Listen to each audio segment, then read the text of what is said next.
दिल्ली में बीजेपी सरकार का पहला बजट आज 80,000 करोड़ का हो सकता है। आम आदमी पार्टी ने पिछले साल 76,000 करोड़ का बजट पेश किया था। दिल्ली की बीजेपी सरकार 26 साल बाद 25 मार्च को पहला बजट 2025-26 पेश करेगी। ये 80,000 करोड़ का हो सकता है। सीएम रेखा गुप्ता इसे पेश करेंगी। 26 मार्च को बजट पर विस्तार से चर्चा होगी। सभी विधायक सरकार की योजनाओं और नीतियों पर अपनी राय और प्रतिक्रियाएं विधानसभा में साझा करेंगे।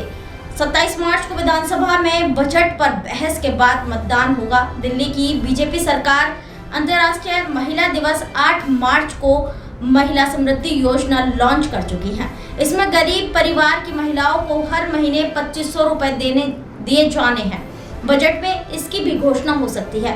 करीब 20 लाख महिलाओं को इस योजना का फायदा मिलेगा। बजट में यमुना सफाई, शिक्षा, स्वास्थ्य, प्रदूषण, पानी, जल भराव की समस्या, सड़क प्रदूषण और दिल्ली के किसानों से जुड़ी योजनाओं का भी ऐलान हो सकता है।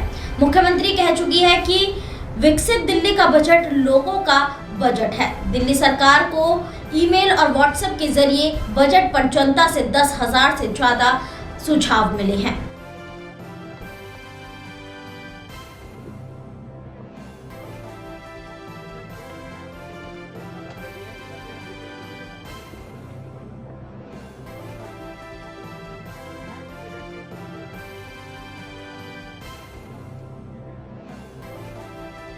आज भारतीय जनता पार्टी की दिल्ली सरकार का पहला बजट पेश होना है, लेकिन ये बहुत चिंता का विषय है कि बजट से पहले इकोनॉमिक सर्वे ही पूरा नहीं हुआ। हमारे देश में आज़ादी के बाद से 1950 से ही इकोनॉमिक सर्वे बजट का आधार होता है। जो इकोनॉमिक सर्वे है वो सारे आंकड़े देता है अर्थव्यवस्था के, वो सारे आंकड़े देता है टैक्स कलेक्शन के, फिस्कल डेफिसिट के, फिस्कल सरप्लस के, कि पर कैपिटा इनकम कितनी है।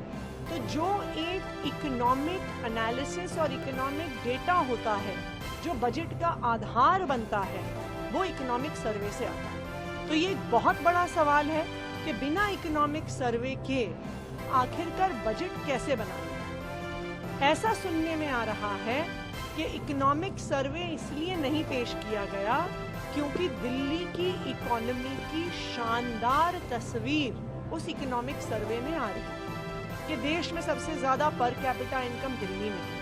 टैक्स कलेक्शन की बढ़ोतरी पिछले 10 साल में अगर सबसे ज्यादा देश में हुई है तो वो दिल्ली में हुई।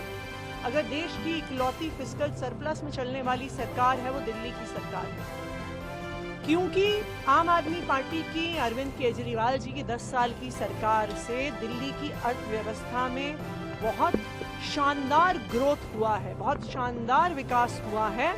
इस वजह से इकोनॉमिक सर्वे को सदन पटल पर पेश नहीं किया गया, ऐसा हमें सुनने में आया है।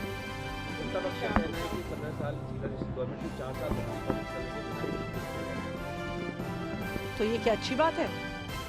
क्या ये अच्छी बात है कि वो कह रहे हैं कि हमने बिना पढ़े लिखे सोचे समझे इकोनॉमिक आंकड़ों को देखे, दिल्ली की आर्थिक परिस्थिति को देखे, दिल्ली की अर्थव्यवस्था के, जो इंडस्ट्री के, जो व्यापारियों के, जो किसानों के, जो इकोनॉमिक इंडिकेटर्स हैं, उनको देखे बिना अगर हम अपना बजट बना रहे हैं तो मुझे ये ऐसा लग रहा है कि खुद ही कह रहे हैं कि हमारी कोई पढ़ी लिखी सरकार नहीं है, हम आंकड़े देखने में विश्वास नहीं करते, हम एनालिसिस में विश्वास नहीं करते, हम किस आधार पर बजट बना रहे हैं ये तो बिल्कुल ही साफ नहीं हो रहा अगर आपके पास आंकड़े ही नहीं है।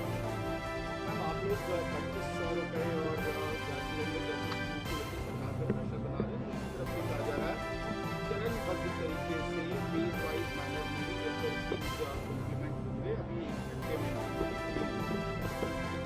तो इसका मतलब है अगर भारतीय जनता पार्टी कह रही है कि फेज वाइज तरीके में इम्प्लीमेंट होंगे और एक झटके में नहीं होंगे, तो भारतीय जनता पार्टी ने ये मान लिया और घोषित कर दिया कि मोदी जी ने दिल्ली की महिलाओं को झूठ बोला था।